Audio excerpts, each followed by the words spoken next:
Ganajinga, a canton para setipare. Tibarama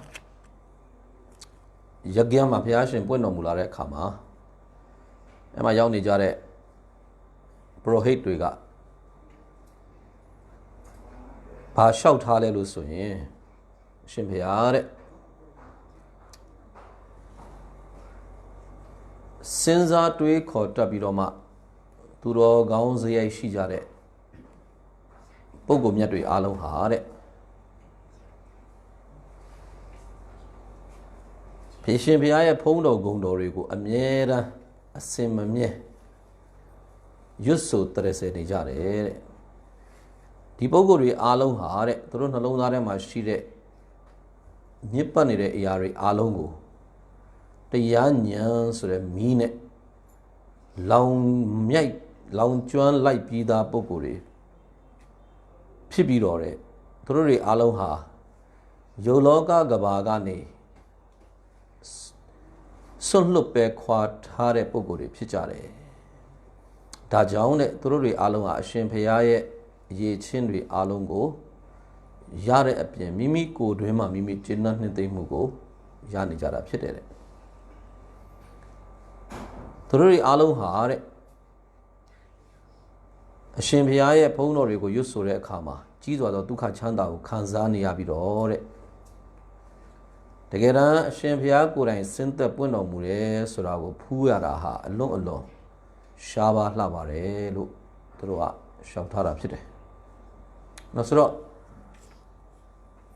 Generally Aloha, the local Yola Kama. The local year, the Garamio, General to Nala Lumacona in any article. We are exploring. No, Peroma. No, the local will general explore Lolo Macomu, General explore Lolo Maco. No, it's because all the problems are new to us. Dine Machono Samanapan Jomare, Machono Satabaka Jomare. No, it's everything is going on. So, General, the Loga Imabolo, no, the Tahazarapia, Niamalesra, Senzain, and Veldolesway. Tidwajala. Same of life.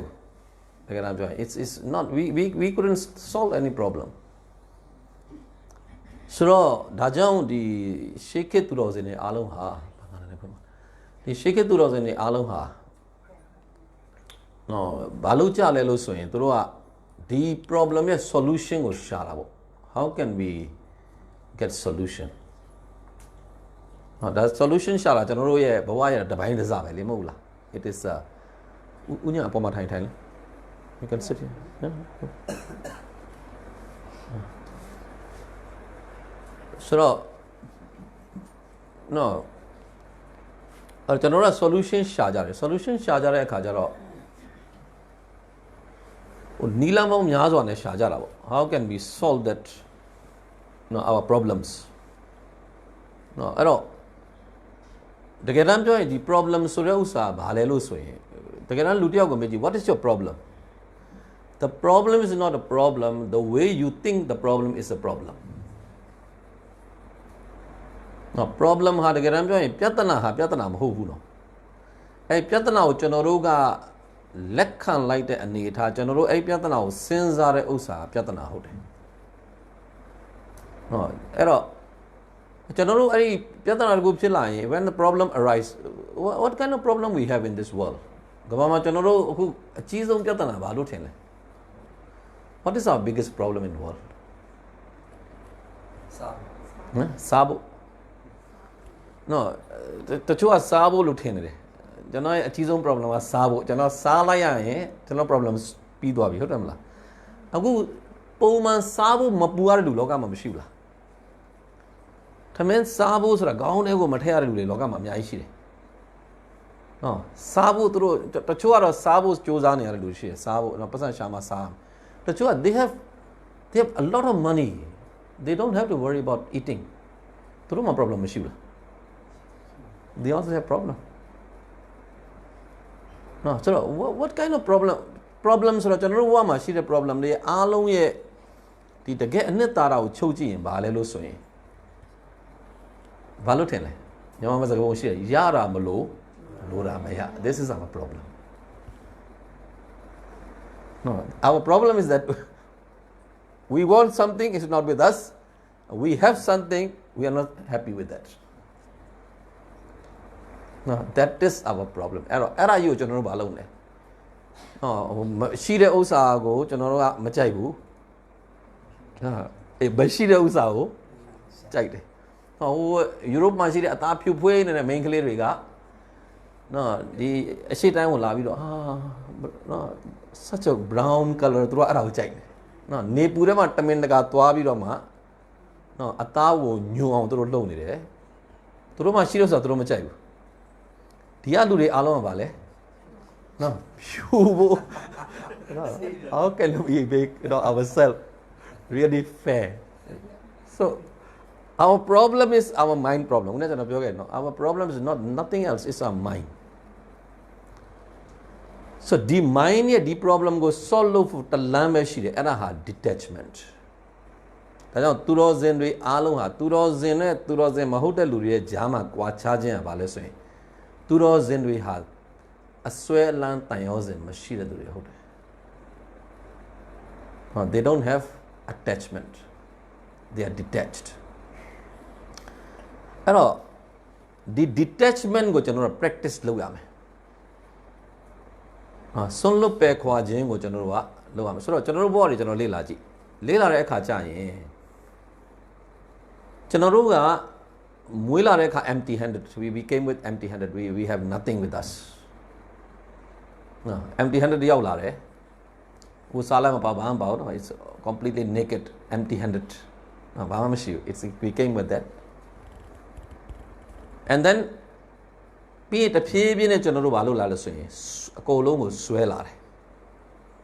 နော်ငါနဲ့ငါဤဆိုတဲ့ concept ထဲမှာကျွန်တော်လဲလာတယ်နော်ငါနဲ့ငါဤ I and mine နော်အဲ့ဒီမှာအများကြီးပါလာတယ်ငါမိသားစုဆိုတာဖြစ်လာတယ်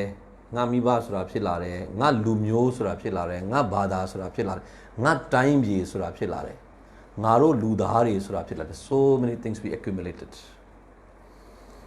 အဲ့လိုဆွဲလာပြီးတဲ့အခါမှာဒါတွေအားလုံးဟာဘာဖြစ်လာလို့ကျွန်တော်ကိုပေါ့မသွားစေဘဲနဲ့ become a burden for us လေးလာတယ်ကျွန်တော်တို့ကအဲ့ဒီငါလို့စုပြီးလာတဲ့အခါကျရင်နော်သူအကုန်လုံးအဲ့ဒါတွေအကုန်လုံးသူ့အပေါ်မှာဝန်တော့ဝန်မိုးတစ်ခုဖြစ်လာတယ် it become burden to that person ဘာသူလောအေးစစ်မွေးလာတဲ့သူနော်သူတဖြည်းဖြည်းနဲ့ဒါဆွရင်နဲ့အဲ့ဒီစူတာတွေများလာတဲ့အခါကျရင်အဲ့ဒါကိုလွှတ်ရမှာသူကြောက်လာတယ် they become so scared ကျွန်တော်ဥစ္စာလို့ထင်ထားတဲ့ဥစ္စာကျွန်တော်ဇီယာနေမရှိတော့ဘူးဆိုတော့သူလန့်လာတယ်ဒီခါကျရင် position မရှိတော့ဘူးဆိုတော့ကြောက်လာတယ်ငယ်ရွယ်ခြင်းမရှိတော့ဘူးဆိုတော့ကြောက်လာတယ်ပတ်စံဆုံးရှုံးသွားမယ်ဆိုတော့ကြောက်လာတယ်ရှိတဲ့ကျမ်းမာရေးယော့သွားမယ်ဆိုတော့ကြောက်လာတယ်သူဘေးနားမှာရှိတယ်သူဘေးနားမှာမရှိတော့ဘူးလို့သူကြောက်လာတယ် so all these things make you really a scary fearful situation put you in that ဆိုတော့ကျွန်တော်တို့ဘာလုပ်လဲဆိုရင်အဲ့ဒါကိုစုပ်ကင်လို့ရမလားဆိုကျွန်တော်တို့ဘာလုပ်လဲစူးစမ်းတော့တာဒီခါကျရင် we try to grab it no I don't want to let it go သူကဒီလိုဖြစ်လာတာငါဒါကိုငါမလွတ်လိုက်ဘူးဒါပေမဲ့တဘာဝတရားကြီးကဘာလုပ်သွားလဲတဖြည်းဖြည်းနဲ့ယူသွားတာ तू က empty handed လာတယ်အကုန်လုံးကို तू က burden ကြီးတစ်ခုလို့ကျွန်တော်တို့ဘေးမှာအကုန်လုံးကပ်ပေးလိုက်တယ် title တွေကပ်ပေးတယ်ဘာမှမဟုတ် it's just a title no somebody is your son it's just a title it's not the truth it's just a title my son that's it no my money it's just a title ခင်ဗျားလက်ထက်မှာရှိနေခင်ဗျားကိုပတ်စံလုပ်ထင်တယ် it's just a title ငါ account ဟိုစာအုပ်ထဲမှာရှိတယ်ပေါ့ဟို bank ထဲမှာစာအုပ်ထည့်ထားရင်နော်တိမ်မောင်1000ရှိနေလေခင်ဗျားလက်ထက်မှာဘာရှိလဲအဲ့စာအုပ်ပဲရှိတယ်နာမည်လေးပဲရှိတယ်နော် S တော့တိမ်1000နော် it's actually it's not with you it's in the bank so ဒီမှာဒီ title ကကျွန်တော်စီမှာဒါ this is my one title နော် so အဲ့ဒီ title ကတ်လာတာပေါ့ကတ်လာတဲ့အခါကျရင်နော် it become a burden အဲ့ title လွတ်သွားမှကျွန်တော်ဘာဖြစ်လာလဲကြောက်တာဒါပေမဲ့တဘာဝတရားကြီးကဘာလို့လဲတစ်ခုပြီးတစ်ခုသူခွာချတယ်ပတ်လောကမှာမြဲတဲ့တရားဟာဘာလဲဆိုရင်မမြဲခြင်းတရားနော်လောကမှာမြဲတဲ့တရားဟာမမြဲခြင်းတရားနော်ဒီလောကကြီးမှာဘာမှမမြဲဘူး nothing is there ဆိုတော့ကျွန်တော်တို့ဒီမှာရောက်လာမယ်အဲ့တော့ကျွန်တော်ကဘာလုပ်ရလဲလို့ဆိုရင်ဒီ practice ကိုလုပ်ရဒီ practice ဆိုတာဘာလဲလို့ဆိုရင်အခုကျွန်တော်တို့မှာကတ်လာတယ် title တွေကတ်လာတယ်ပြီးဒီ title တစ်ခုပြီးတစ်ခုကွာကြမှာချောတယ်ဆိုတဲ့ title ဟာတဖြည်းဖြည်းဖြစ်လာမယ်ပါးရည်တွေနားရည်တွေတွန့်ပြီးတော့နော်နေဦးကြီးဘယ်လိုဖြစ်သွားလဲငါ10နှစ်အရင်တွေ့ရဒီလိုမဟုတ်ပါဘူးနော် this is going to come no your title going to go away သွားတော့နော်ဒီကြားထဲမှာတချို့ကငယ်တဲ့အချိန်အကုန်လုံးပြည့်စုံလာတယ်ဒါပေမဲ့အသက်ကြီးလာရင်ဘာမှမရှိတော့ဘူးသူကနော်သူဘေးနားဘာမှမရှိဘူး nobody with him nobody with her no money နော်စောင်းရှောက်မဲ့လို့မရှိဘူးဘာလို့လဲအရင်တော့ရှိတာအလုံးခွာချတယ်တဘာမှတရားကြီးကခွာချပြီးခင်ဗျာဘာလို့ပြန်လှုပ်ပေးလိုက်လဲ empty handed ပြန်လှုပ်ပေးလိုက်တာဟုတ်အဲ့တော့ဘာမှမသိဘဲနဲ့ရောက်လာတယ်ဒီမှာဒီ title တွေအကုန်လုံးနဲ့ကပ်ပြီးတော့ဒီနာမည်တွေအကုန်လုံးနဲ့ငေါ့ဆာစုလိုက်တယ်ပြီးရင်ပြန်ကနေကြရင်အဲ့ဒီတိုင်းခင်ဗျာ empty handed သူလှုပ်ပေးလိုက်တာလှုပ်ပေးတဲ့ခါကျရင်သူက regret လုပ်ပြီးတည်သွားတာ they regret နော်ငါစိတ်ညစ်ပြီးတော့သူတည်သွားတယ်ဘာကြောင့်လဲအဲ့တော့အဲ့ဒီဆွဲလန်းမှုကကျွန်တော်တို့ရဲ့နော်ခုနပြဿနာအားလုံးဟာဆွဲနေတဲ့ပြဿနာဆိုတော့တဘာဝတရားကြီးနဲ့အနိစ္စတရားကကျွန်တော်တို့ကိုဒီ title လေးခွာချမဲ့အချိန်ကိုစောင့်နေမဲ့အစားဒီအသိဉာဏ် thoughtful ဆိုတာပြောတယ် individual thoughtful people ပရောဘတ်ကပြောတယ် I now establish this ISKCON to create individually thoughtful people ဘယ်သူမှပြောလို့မဟုတ်ဘူးနော် individual thoughtful people ဆိုတာဘာကိုပြောလဲဆိုတော့သူ့ဘာသူစဉ်းစားဆင်ခြင်ပြီးတော့မှနော်လုံနိုင်ကြိုင်နိုင်တဲ့လူကိုပြောတာဆိုတော့ကျွန်တော်တို့ကနော်အခုကျွန်တော်တို့အားလုံးလုပ်ရမယ့်ဥစ္စာကျွန်တော်စဉ်းစားဆင်ခြင်ပြီးတော့မှသူများမပြောခင်နော်တဘာဝတရားကြီးကကျွန်တော်တို့စီကအစင်းမဆွဲသွားခင်ကျွန်တော်ကဘာလုပ်ရမလဲအဲ့ title တွေအကုန်လုံးပေးလိုက်ရမှာ okay take ဘာလို့လဲအဲ့ဒီ burden ကြီးကိုကျွန်တော်ရှော့ရမှာနော်အဲ့တော့အဲ့ဒီ title တွေအကုန်လုံးပေးလိုက်တဲ့ခါကျရင် you become free and light အဲ့တော့ကျွန်တော်တို့ပြဿနာကဘာလဲလို့ဆိုရင်ဆိုကြပါစို့မိဘရှိတယ်အိမ်မှာမိဘရှိတယ်ဆိုပါစို့နော်သို့မဟုတ်နော်ဒီ department မှာလူကြီးဖြစ်နေဆိုပါတော့ဒီအသင်းမှာလူကြီးဖြစ်နေတယ်နော်အဲ့လိုလူတွေဟာသူတို့သိတယ်နော်အသက်ကြီးလိုက်ရင်ငါမလုံနိုင်ဘူးဆိုတာလည်းသိတယ်ဒါပေမဲ့သူတို့ကပေးဖို့ကြောက်တယ်ဒီသူတို့ရဲ့လုတ်ပိုင်ခွင့်တွေသူတို့ရဲ့ဒီ title တွေကိုသူတို့သားသမီးကိုပေးဖို့ကြောက်တယ်သူကဘာလို့ကြောက်လဲလို့ဆိုရင်သူတို့ထင်တာကငါဒီလောက်နှစ်ပေါင်းများစွာလှုပ်လာတဲ့ဥစ္စာငါဒီအိမ်ကြီးကိုဒီလောက်ကောင်းကောင်းတူထောင်လာခဲ့တာငါသူ့လက်ထဲလိုက်ရင်ပျက်စီးသွားမှာပဲဆိုတာသူဘာလို့လဲကြောက်တာ he has that fear he or she has that fear ဆိုတော့တော်များများကြည့်ခေါင်းဆောင်တော်များများနိုင်ငံခေါင်းဆောင်တော်များများအိမ်မှာရှိတဲ့လူကြီးတော်များများဟာနောက်ဆုံးအချိန်အထိဒါကိုဘာလို့ဖက်တွယ်ထားတယ်သူတို့သူတို့မှရှိတဲ့ဥစ္စာကိုနောက်ဆုံးအချိန်အထိဖက်တွယ်ထားတယ်တေဂာနီးမှသာမိကန်တက်တာတော့ရရင်ရမယ်မတေမချင်းတော့သူပဲကြိုက်ထားမှဒီကိစ္စကိုသူကနော် they are so attached နော်သူဆိုရင်လည်းဘာလဲသိလားသူရှာထားတဲ့ဥစ္စာအလုံးပျက်စီးသွားမယ်ဆုံးရှုံးသွားမယ်သူကြောက်တာအဲ့တော့အဲ့မှာဘာအခက်အခဲဖြစ်လာကျွန်တော်တို့ Indian တွေအထူးဖြင့်ဒီပြဿနာရှိတယ်သူတို့စီမှာဟို Western မှာတိတ်မရှိဘူး Western ကတော့သူပေးစရာရှိဘူးသားသမီးတွေလည်းစိတ်ဝင်စားဘူး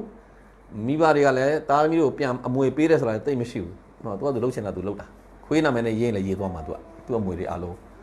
ဆိုကျွန်တော်တို့ Indian တွေမှာဒီပြဿနာရှိ heritage ဒီခုနကပဲ inheritance ပြဿနာရှိတဲ့အခါကျတော့ကျွန်တော်တို့ထင်တာကငါပေးလိုက်ရင်ပျက်စီးသွားမယ်လို့ထင်တာတကယ်တော့မဟုတ်ဘူးငါပေးလိုက်ရင်သူတို့လှုပ်တတ်လာမယ်စပေးတဲ့အချိန်မှာအမှားတော့ဖြစ်မှာပဲဥပမာသားသမီးကိုလုပ်ငန်းလွှဲလိုက်တယ်ဆိုပါလွှဲတဲ့အချိန်မှာ तू အမှားလုပ်မှာပဲမှားပါစေနော်ကျွန်တော်တို့လည်းမမှားခဲ့ဘူးလေကျွန်တော်လည်းမှားခဲ့တာပဲမှားပြီးတက်လာတယ် so okay you try you make some mistake okay this is your thing and then you, by slowly you will learn and you can manage so that I have my burden diminish ကျွန်တော်မှရှိတဲ့ကျွန်တော်ရဲ့ burden ဘာဖြစ်သွားလဲမဟုတ်ရင်ကျွန်တော်ဗာလဲလဲ I am everything I am everything I am everything that I am everything will kill you no အဲ့တော့နောက်ပိုင်းမှာဖြစ်လာ I am responsible for everything I am responsible for everything အဲ့ဒါကျွန်တော်ဘာလုပ်သွားလဲတတ်သွားမှာနော်ဆိုတော့ဒီ detachment ဆိုတဲ့ဥစ္စာကို practice လုပ်ရမယ်ငါအသက်ကအခုကြီးလာပြီဟောတော့ဆိုငါအသက်ကြီးလာရင်ငါဟာအရင်ကလုံနိုင်တဲ့ဥစ္စာတွေမလုံနိုင်တော့ဒါကိုလက်ခံပေးရမယ် detach ဖြစ်ရမယ် okay yes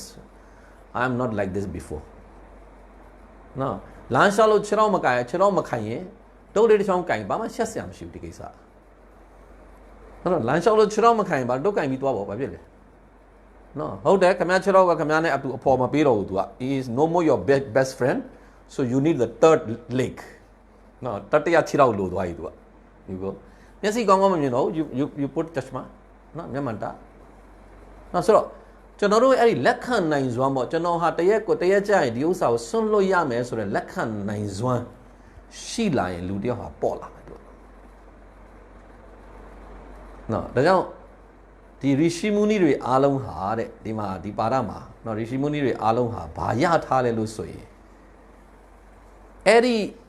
ရင်ထဲမှာရှိတဲ့အညစ်အကြေးတွေအားလုံးကိုတဲ့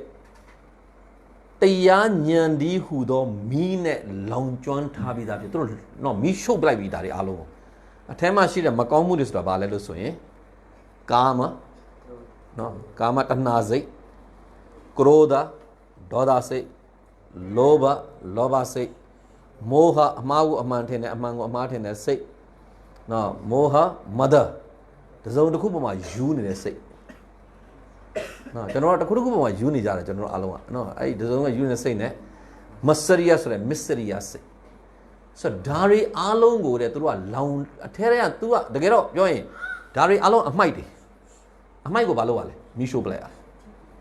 နော်အမိုက်တွေအားလုံးကိုမီးရှို့ပလိုက်ရတယ်အဲ့တော့အမိုက်ကိုမီးရှို့ဖို့ဆိုဘာလို့လဲတရားဉာဏ်ဒီဟူသောမီးလို့တယ်နော်အဲ့တရားဉာဏ်ကျွန်တော်ရလာလို့ရှိရင်အဲ့တရားဉာဏ်ဆိုတဲ့မီးဟာသူ့ကိုလောင်လိုက်ပြီးတဲ့အချိန်ကျရင်အထဲမှာအမိုက်မရှိတော့ဘူးလို့ဆိုရင်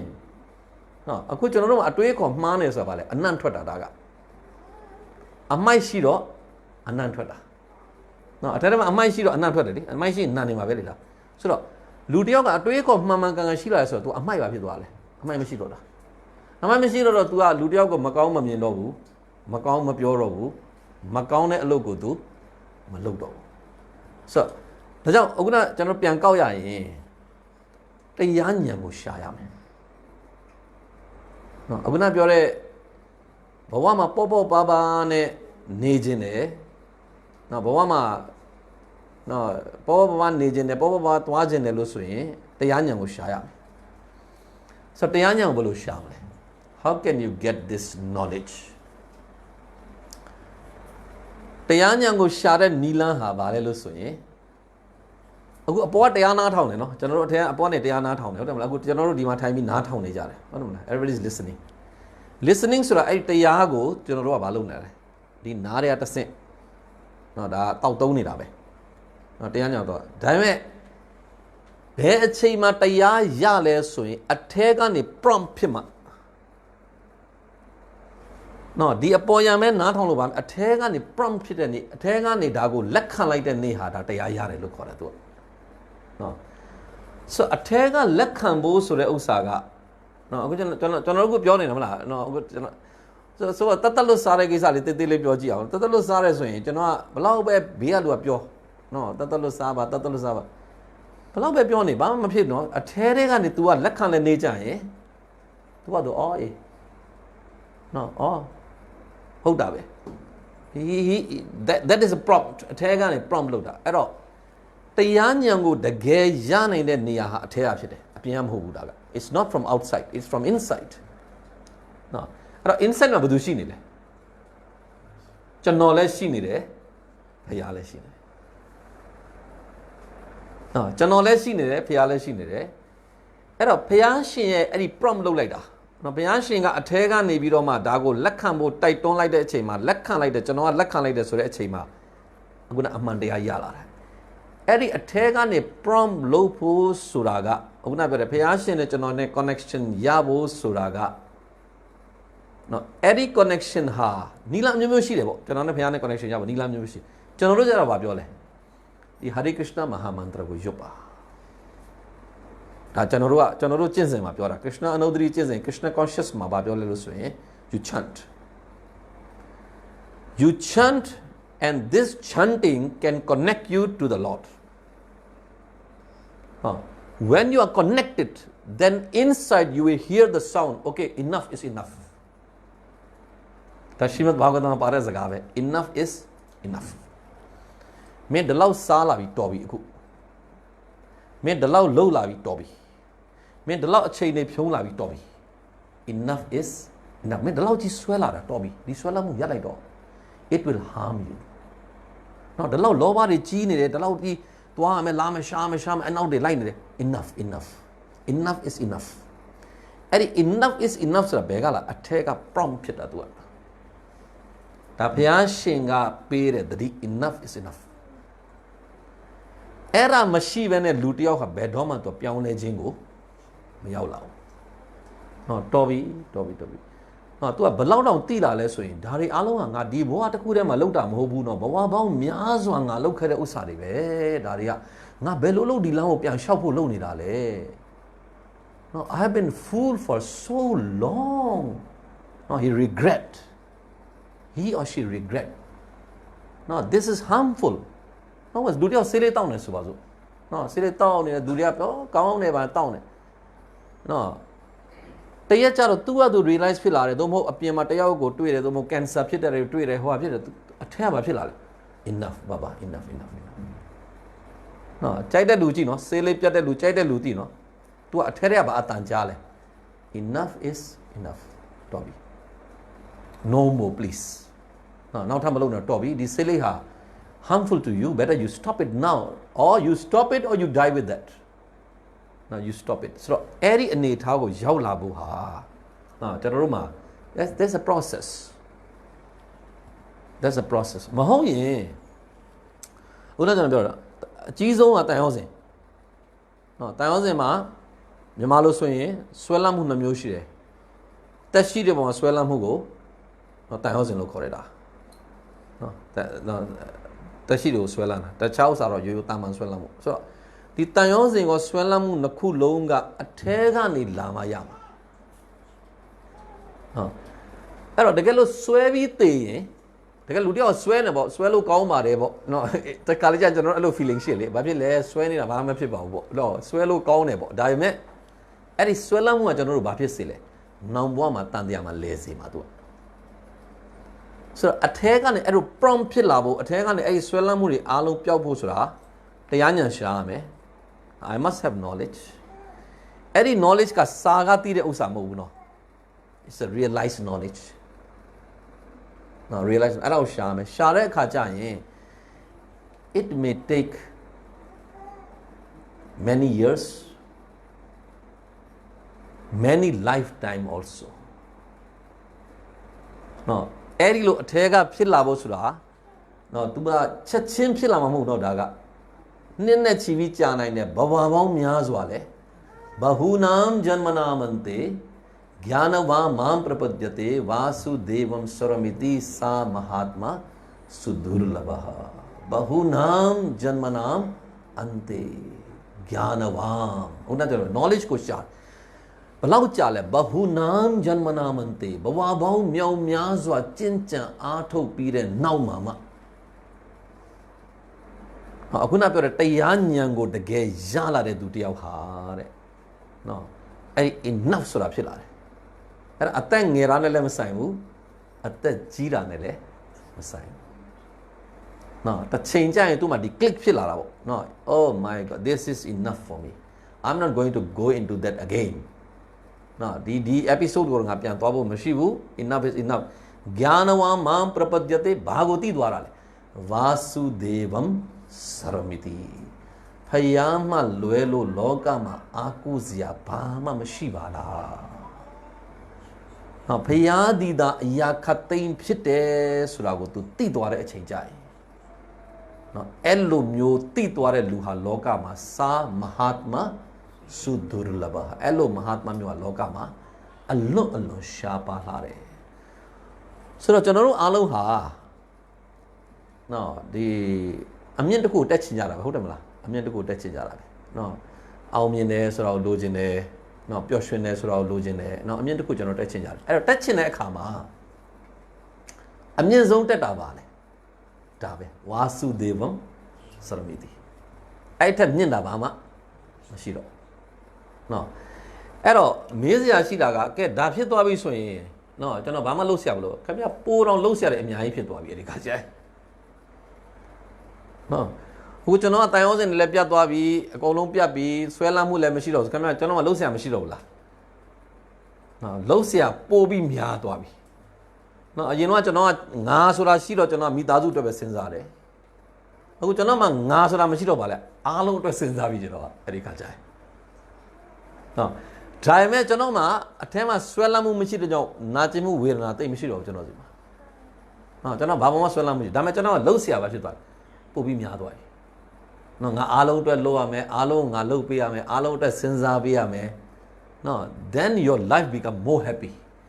အရင်တော့ဒီတေးသေးလေး box လေးထဲမှာရှိနေတဲ့လူတယောက်က box ကအပြင်ကိုထွက်လိုက်တဲ့ကဘာဖြစ်သွားလဲ oh my god the world is so big နော်မောင်နှမ၄-၅ ယောက်နဲ့နေတဲ့လူတယောက်ကတကယ်တမ်းအားလုံးအတွက်လှုပ်လာတဲ့အခါမှာသူ့မှာဖြစ်လာလဲမောင်နှမတွေယာနဲ့ချီဖြစ်လာတာအဖေမေ2 ယောက်ပဲရှိတယ်လို့ဘဝမှာထင်ထားတဲ့သူကနော်အဖေမေဆိုတာဘာလဲတကယ်တမ်းပြောကိုယ်စိတ်ပူပေးတဲ့လူမလားအဖေမေဆိုတာဘာလဲကိုယ်စိတ်ပူပေးတဲ့လူလေညာစောစောပြန်လာနော်ဟိုမစားနဲ့နော်အဖေမေစိတ်ပူပေးတဲ့လူဆိုတော့ငါအဖေငါအမေလို့ပဲထိုင်ထားတဲ့လူတယောက်မှာသူကအဖေနဲ့မေ2 ယောက်ပဲရှိတယ်နော်တကယ်ဘုရားရဲ့အလိုကျွေးကိုလှုပ်လာပြီဆိုသူမှဘာဖြစ်လဲအဖေတွေအမေတွေအများကြီးဖြစ်လာတယ်စိတ်ပူပေးမဲ့လူတွေအများကြီးဖြစ်လာတယ်နော် so this is the beauty of getting out from the box of attachment နော်ဆွဲလန်းမှုရဲ့အပြင်ကိုထွက်လိုက်တဲ့အချိန်မှာလှုပ်ရှားတွေကလည်းအများကြီးဆွဲလန်းမှုမရှိတဲ့အခါကျတော့သူ့မှာနာကျင်မှုဝေဒနာဆိုတာလည်းမရှိတော့နော် so this is the way ဒါကြောင့်နဲ့နော်ဒါကြောင့်ကျွန်တော်အနှစ်ပြန်ချုပ်ရရင်နော်ကျွန်တော် conclusion သွားရင်ကျွန်တော်တို့တွေအားလုံးဒီနော်ကျွန်တော်လောကမှာရောက်လာတဲ့သူတွေအားလုံးဟာပျော်ရွှင်မှုမရှိပဲနော်ဒီရှိတဲ့အခြေအနေမှာပျော်အောင်နေရတာကျွန်တော်တို့ပျော်ရွှင်မှုလို့လုပ်ထားတဲ့ definition ကဘာလဲဆိုရင်ဒီနေ့ပျော်လာတအားပျော်တယ်ဘာလို့ပျော်လဲပြဿနာဘာမှမရှိလို့ပျော်တာ This is our definition of happiness because I have no problem I'm very happy တကယ်တော့အဲ့ happiness ဆိုတာအဲ့ဒီပြဿနာမရှိတာကိုခေါ်တာမဟုတ်ဘူးအဲ့ဒီပြဿနာမရှိတဲ့အဲ့ဒီအနေထားနဲ့အပေါ်ကိုသွားတာကိုခေါ်တာအဲ့ဒါကိုကျွန်တော်တို့မသိဘူး we have no idea နော်ဒီနေ့ဘာလဲကျွန်တော်တို့ကိုပျော်ရွှင်မှုမေးကြည့်နော်ပျော်ရွှင်မှုဆိုတာပြဿနာမှမရှိဘူး I'm the happiest person because no problem ဒါပေမဲ့အဲ့ပျော်ရွှင်မှုဆိုတာသူ့အပေါ်မှာအများကြီးရှိသေးတယ်သူကတကယ်ပျော်ရွှင်မှုအစစ်မှန်ဆိုတာဆိုတော့အဲ့ဒီအခုနပြောတဲ့ဒီသေးလေးထဲမှာကျွန်တော်တို့နေရကနေနော်နည်းနည်းလေးချက်ပြီးစဉ်းစားဖို့လိုကျွန်တော်တို့အုံနောက်တွေကိုနည်းနည်း expand လုပ်ဖို့လိုတယ်ကျွန်တော်တို့နှလုံးသားတွေကိုနည်းနည်းလေး expand လုပ်ဖို့လိုတယ်နော် expand လုပ်တဲ့အခါမှာ then you see the problem တော့ conscious ဒီ Einstein မှာပြောခဲ့လေပြဿနာတစ်ခုကိုဖြစ်နေတဲ့အချိန်မှာအဲ့ဒီ conscious နဲ့အဲ့ဒီပြဿနာကိုရှင်းလို့မရဘူးအဲ့ဒီ conscious တဲ့မြင့်တဲ့ conscious ကိုသူသွားရမှာနော်ဟုတ်ဆိုကြပါစို့နော်ကြောက်ခဲအကြီးတစ်လုံးရှိတယ်ဆိုပါတော့နော်ကြောက်ခဲကြီးတစ်လုံးရှိတယ်အဲ့ဒါကိုကျွန်တော်မကြော်နိုင်ဘူးဖြစ်နေတယ်နော်ကျွန်တော်ကြည့်လိုက်တော့ကြောက်ခဲဘယ်လောက်ရှိလဲဟာဟိုးကြီးမြင်ရတယ်နော်ဒါပေမဲ့အဲ့ဒီကြောက်ခဲကိုပဲကျွန်တော်ဟယ်လီကော်ပတာစီးပြီးတော့တွားရင်ဘယ်လိုမြင်ရမလဲ nothing ဒီလောက်ကြီးတဲ့ကြောက်ခဲကဘာဖြစ်သွားလဲတိတိလေးဖြစ်သွားကျွန်တော်ကဘယ်ရောက်နေလို့လဲဟိုအပေါ်ရောက်နေလို့နော်ဟယ်လီကော်ပတာစီးအပေါ်ကြည့်ကြီးကြောက်ခဲကျွန်တော်မကြော်နိုင်ဘူးဆိုတဲ့ကြောက်ခဲကပါလေဒီထက်ကြီးတဲ့ကြောက်ခဲတော့ငါကြော်နိုင်တယ်ဖြစ်သွားတယ်အဲ့ခါကျတော့ problem ဆိုတော့ဒါပဲနော်ဟယ်လီကော်ပတာဆိုတဲ့ consciousness တက်ပြီးအပေါ်တက်လိုက်ရင်နော် consciousness ကိုဟယ်လီကော်ပတာပေါ်တင်ပြီးတော့ you go up then the problem become very small you stay on the ground and looking that problem become very big ကျွန်တော်က ground မှာနေပြီး problem ကိုကြည့်တဲ့အခါ problem ဘာဖြစ်လဲတအားကြီးနေတာဒါပေမဲ့ conscious level ကိုကျွန်တော်တို့မြင့်လိုက်တဲ့အခါကျရင်အဲ့ problem ဘာဖြစ်သွားလဲတိတိလေးဖြစ်သွားဟုတ်ဆိုတော့အဲ့ဒါကြောင့်နော်ကျွန်တော်တို့လုပ်ရမယ့်အလုပ်ကကျွန်တော်တို့ conscious level ကိုဘာလုပ်ရမြင့်ရမယ် နော် conscious level မြင့်ဖို့အတွက်တရားလိုတယ်တရားလိုဖို့အတွက်ဖရားရဲ့အကူအညီလိုတယ်ဖရားရဲ့အကူအညီကိုရဖို့အတွက် Hare Krishna Krishna Krishna Hare Hare Hare Rama Rama Rama Hare Hare then all your problems will be solved and we become more happy. Thank you very much. Hare Krishna.